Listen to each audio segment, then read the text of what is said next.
جامعہ اہل حدیث لاہور پاکستان میں علوم دینیہ کی تعلیم و ترویج کا مرکز۔ ان الحمدللہ والصلاة والسلام علی رسول اللہ، اما بعد، اعوذ باللہ السمیع العلیم من الشیطان الرجیم، بسم اللہ الرحمن الرحیم۔ ان عدۃ الشہور عند اللہ 12 شہرا فی کتاب اللہ یوم خلق السماوات والارض منها 4 حرم ذالک الدین القیم۔ اللہ رب العزت نے جب سے زمین و آسمان کو پیدا کیا ہے تب سے مہینوں کی تعداد 12 مقرر فرمائی ہے۔ ان میں سے 4 مہینے حرمت والے ہیں، اور ان حرمت والے مہینوں میں سے ایک مہینہ رجب کا ہے۔ ناظرین اکرام، دین میں بدعت ایک ایسا کام ہے کہ جو دین کا حلیہ بگاڑ کے رکھ دیتا ہے۔ نبی کائنات صلی اللہ علیہ وسلم نے ہمیں کامل اور مکمل دین دیا ہے کہ اللہ کے حبیب صلی اللہ علیہ وسلم جب حجۃ الوداع کے موقع پر صحابہ کرام کے مجمع عام سے خطاب کرتے ہوئے نبی کائنات صلی اللہ علیہ وسلم پہ جب قرآن مجید کی اس آیت کو نازل کیا گیا، الیوم اکملت لکم دینکم واتممت علیکم نعمتی ورضیت لکم الاسلام دینا، کہ آج کے دن آپ پر دین کو مکمل کر دیا گیا ہے اور آپ کے لیے اسلام کو بطور دین پسند کیا گیا ہے۔ نبی علیہ الصلوۃ والسلام ہمیں مکمل دین دے کے گئے، اور دین میں نیا کام نکالنا وہ بدعت ہے، اور اسی حوالے سے نبی علیہ الصلوۃ والسلام فرمایا کرتے کل محدثۃ بدعہ وکل بدعۃ ضلالہ وکل ضلالۃ فی النار۔ لوگوں، دین میں ہر نیا کام بدعت ہے، ہر بدعت گمراہی ہے، اور گمراہی انسان کو جہنم میں لے جاتی ہے۔ اسی حوالے سے رجب کے مہینے میں لوگ کئی قسم کی بدعات اور خرافات کو رواج دیتے ہیں، جن میں مخصوص کر کے نمازوں کو ادا کرنا، روزے رکھنا، اسی طرح مخصوص ذکر و اذکار کرنا رجب کے مہینے کے ساتھ لوگوں نے خاص کر رکھا ہے۔ حالانکہ نبی کائنات صلی اللہ علیہ وسلم کی حدیث سے، بلکہ پیغمبر کائنات صلی اللہ علیہ وسلم کی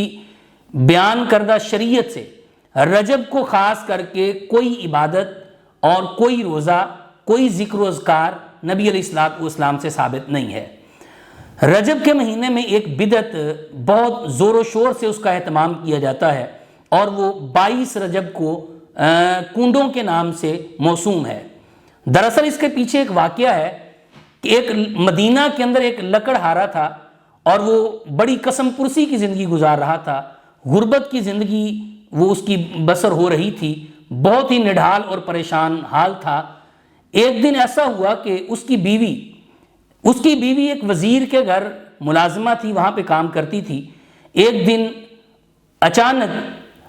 جعفر صادق کا گزر، امام جعفر صادق علیہ رحمہ کا گزر وہاں سے ہوا، اور وہاں وزیر کے گھر کے سامنے وہ ٹھہرے اور اپنے ساتھیوں سے پوچھنے لگے کہ آج کون سا دن ہے، آج تاریخ کیا ہے؟ تو کسی نے بتایا کہ آج 22 رجب ہے۔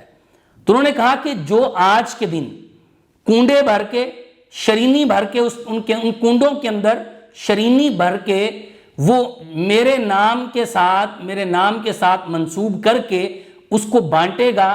اس کو کبھی محتاجگی نہیں آئے گی، وہ کبھی محتاج نہیں ہوگا، غربت اس سے ختم ہو جائے گی، اور ہر قسم کی قسم پرسی اس سے دور ہو جائے گی۔ اب اس واقعے کو منسوب کیا گیا کیونکہ جعفر صادق علیہ رحمہ نے یہ بات بھی ساتھ کہی کہ 22 رجب ہماری ولادت کا دن ہے۔ پہلی بات یہ سمجھیے کہ جعفر صادق علیہ رحمہ کی ولادت 22 رجب کو نہیں ہوئی، بلکہ 7 رمضان 80 ہجری کو جعفر صادق علیہ رحمہ کی ولادت ہوئی، اور دوسرے قول کے مطابق 17 ربیع الاول سن 83 ہجری میں جعفر صادق علیہ رحمہ کی ولادت ہوئی ہے، اور شوال سن 148 ہجری میں ان کی وفات ہوئی ہے۔ تو ان کی ولادت یا وفات کو 22 رجب کے ساتھ موسوم کرنا بالکل بے بنیاد اور من گڑت ہے۔ دوسری بات ہم سمجھیں، مدینہ کے اندر وزارت اور بادشاہت موجود نہیں تھی، تو یہ بات کرنا کہ بھئی وزیر کے گھر کے سامنے رکے، یہ بات بھی بالکل بے بنیاد ہے۔ تیسری بات ہم یہ سمجھیں کہ حاجت روا اور مشکل کشا یہ صرف اللہ رب العزت کی ذات ہے، اللہ کے علاوہ کوئی عبادت کے لائق نہیں ہے، کوئی حاجت روائی کرنے والا نہیں ہے۔ یہی عقیدہ تو مشرکین مکہ کا بھی تھا، وہ لوگ یہ بات کرتے تھے کہ ما نعبدہم الا لیقربونا الی اللہ زلفیٰ، کہ ہم اپنے یہ جو معبودان باطلہ انہوں نے بنا رکھے تھے، وہ کہتے تھے کہ ہم ان کو رب نہیں مانتے، ہم ان کو اس لیے پکارتے ہیں تاکہ یہ ہمیں اللہ کے قریب کر دیں۔ نبی علیہ السلام کو اللہ تعالیٰ نے یہ بات کہی کہ اے میرے حبیب پاک، آپ لوگوں کو بتلا دیجئے کہ لا اقول لکم، آپ لوگوں کو یہ بات بتا دیجئے کہ انی لا املک لکم نفعا ولا ضرا، لوگوں میں تمہارے لیے کسی نفع اور نقصان کا مالک نہیں ہوں، بلکہ دوسرے مقام پہ نبی علیہ السلام سے یہ کہلایا گیا کہ آپ یہ بات کہیں کہ لا املک لنفسی نفعا ولا ضرا، میں تو اپنی جان کے لیے بھی کسی نفع اور نقصان کا مالک نہیں ہوں، چہ جائے کہ میں آپ کو کوئی نفع پہنچا سکوں۔ تو امام جعفر صادق کی طرف اتنا بڑا جھوٹ منسوب کرنا کہ وہ حاجت روائی پہ جو ہے نا قادر ہیں، وہ مشکل کشائی پہ قادر ہیں، اور وہ آپ کی مشکلات اور پریشانیاں حاجت روائی کے ذریعے دور کر رہے ہیں، یہ بات کرنا بالکل بے بنیاد ہے۔ اور اللہ کے ولی، آل بیت، نبی علیہ السلام کے اہل بیت میں سے عظیم انسان حضرت جعفر صادق علیہ رحمہ کی طرف جھوٹ منسوب کر کے یہ لوگ اپنا ٹھکانہ جہنم کو بنا رہے ہیں۔ میں ان اہل سنت بھائیوں سے مخاطب ہوں کہ جو اس بدعت کا شکار ہو چکے ہیں، آئیے میرے محترم بھائیوں، قرآن سے رہنمائی لیجئے، نبی علیہ السلام کی حدیث سے رہنمائی لیجئے۔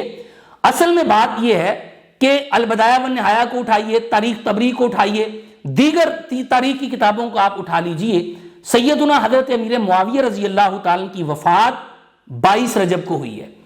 کچھ لوگوں نے جو صحابہ اکرام کے بغض کے اندر مارے ہوئے ہیں، انہوں نے امیر معاویہ رضی اللہ تعالی عنہ کی وفات کی خوشی میں 22 رجب کے دن کو منانا شروع کیا تاکہ صحابہ کے بغض کو یہ واضح کر سکیں، صحابہ اکرام رضوان اللہ علیہ مجمعین کے ساتھ اپنی نفرت کو لوگوں کے سامنے لے کے آئیں۔